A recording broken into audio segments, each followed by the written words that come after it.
6 from 10 is 4. 4 clicks up from the bottom.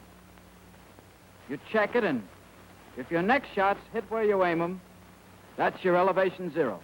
Good. Now the 0 windage. You've taken 1 click of right windage to begin with. Here's the strike. Link. That's about 3 inches out in the fore-ring, sir. 8 inches from the center of the bull. 4 clicks right to move it 8 inches right. And you've already taken 1 click of right windage? So? So I just take 4 more clicks right, and that makes 5 clicks right. But that's not the 0 windage, sir, because the 0 is the setting you need if there's no wind. The 0's 4, sir. If? Oh, yes, sir. If your next shot's check it. That's it. Now, there's a time saver with your elevation 0 for 200 yards. Once you've got it, and you're sure of it, you can make a permanent adjustment of your range scale for 200 yards. But let me warn you, this is a ticklish business. You're not to make this adjustment except with the authority of your platoon leader and under supervision of a non-com. For instance, in the problem we just did, you found the correct elevation for your rifle at 200 yards to be only 4 clicks. But that was with the imaginary rifle we were dealing with, mind you. Now, with your rifle, you may find the 0 to be 7, 12, or 15 clicks. Whatever the number is, be sure that your elevating knob is set that many clicks from the bottom. Then, loosen the screw you see there in the middle of the elevating knob. Move the scale so that it's set for 200.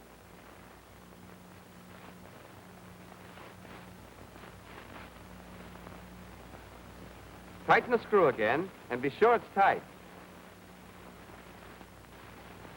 If it's not, you'll lose your elevating knob.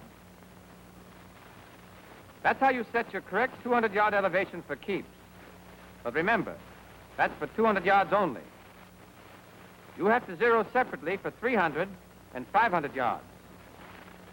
All of your 0s are important. Let me say it again. Write them in your scorebook and learn them by heart. That scorebook can be a lot of help to you if you use it right. Look through it. If you get rusty on the elevation and windage rules, here they are, with tables and examples that show you how they work. Here are the dimensions of A and B and D targets. Here are windage diagrams, too. They show the correct allowances to make for winds of various velocities all around the clock for the 2, 3, and 500-yard ranges. But I don't want you to get the habit of depending on the book for wind allowances. Shooting at targets is only your training for the bigger job you'll be doing later. And you don't take a scorebook into combat. First of all, of course, the scorebook is for keeping track of your scores and how you made them. Turn to the rifle recording sheet.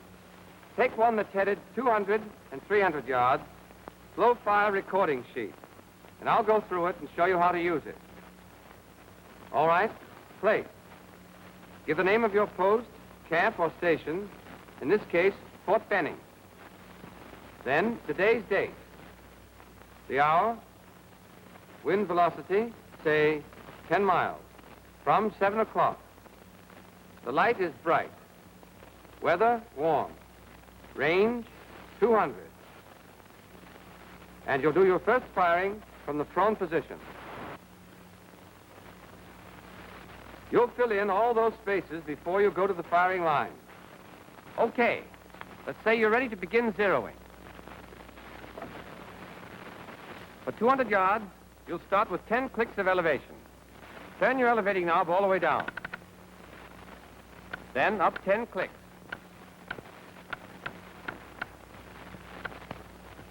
Now for windage. You've got a 10-mile wind from 7 o'clock. That's 2 for 200 yards, times 10 for the wind velocity, divided by 10, which gives you 2. But you only take half of that for 7 o'clock, which is 1.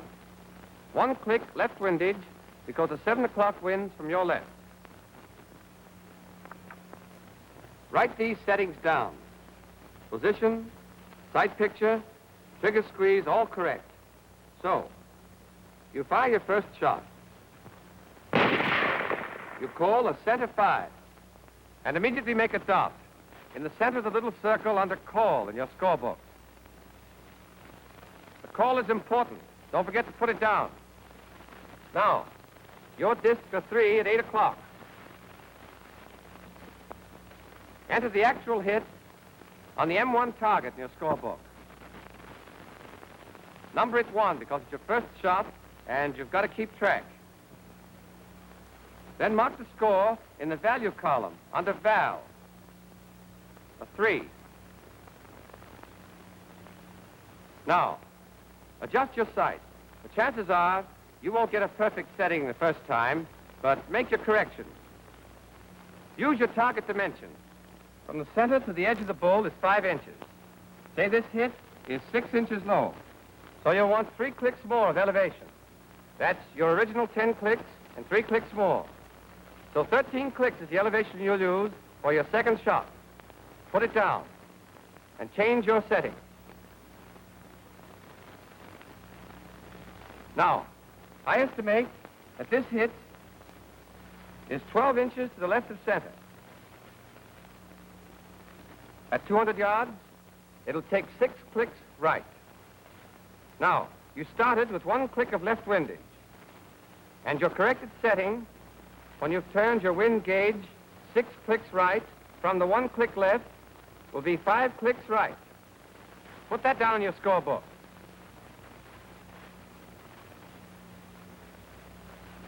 But you've got to check it before you can be sure. So, you fire your second shot, and again call the center bull. But it's a 4 at 2 o'clock. It's 1 inch above the black and 7 inches to the right of center. So you have to come down 3 clicks of elevation to bring the next hit down 6 inches. That's 3 clicks from 13. And you're back at your original 10 clicks of elevation for 200 yards. Now you've got to bring the hit 7 inches to the left. That'll be 4 clicks left windage. Make that correction. Your setting was 5 clicks right. When you move 4 clicks left, your setting is 1 click right. With this new setting, see what your third shot shows. Say this time, you call a 4 at 2 o'clock. And your disc a 4 at 2 o'clock.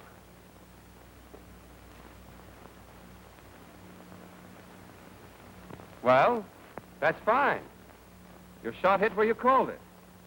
You made your correction, and checked, and corrected again, and checked once more to make sure you were right. So now, you can write your zeros in your scorebook. Elevation 0, put down the setting you had when you hit where you aimed. 10 clicks. 0 windage is the setting you need to make your shot hit where you call it if there's no wind blowing. You took 1 click left windage for a 10-mile wind at 7 o'clock. But your final setting, when your shot did hit where you called it, was 1 click right. The correction you had to make then was 2 clicks to the right of your wind setting. The windage you take for the wind that's blowing is not part of your zero. If the wind died down, you'd have to take off those clicks, and you'd have your 0 windage setting, because that's the setting you need for a dead calm. Now, if there'd been no wind, and your wind gauge would have been centered. So, your correction would have been 2 clicks to the right of center. And that's your 0 windage, 2 clicks right. Put it down in the space provided for it, under the M-1 target, 2 clicks right. And now you're ready to fill out your rifle recording sheet. Put down your rifle number, the ammunition lot number from the base of one of your cartridges you were using, 0 elevation for 200 yards, and 0 windage for 200 yards. One last word on zeroing. Make sure your call is right. And always mark it in a call circle. Call what you see the instant the rifle fires. And you'll be on your way to making a good shot. This is my last talk to you before this company goes out on the range. I've tried to give you everything I know that will help make good riflemen of you. And I hope I've made things clear. This is all stuff you're going to need later on. You're going to need it for your final examination, and you're going to need it when you go out on the range to shoot for scores. Most of all, you will need it when your training's finished and you're in the big show, where every miss is costly, and every hit means that your country has one less enemy.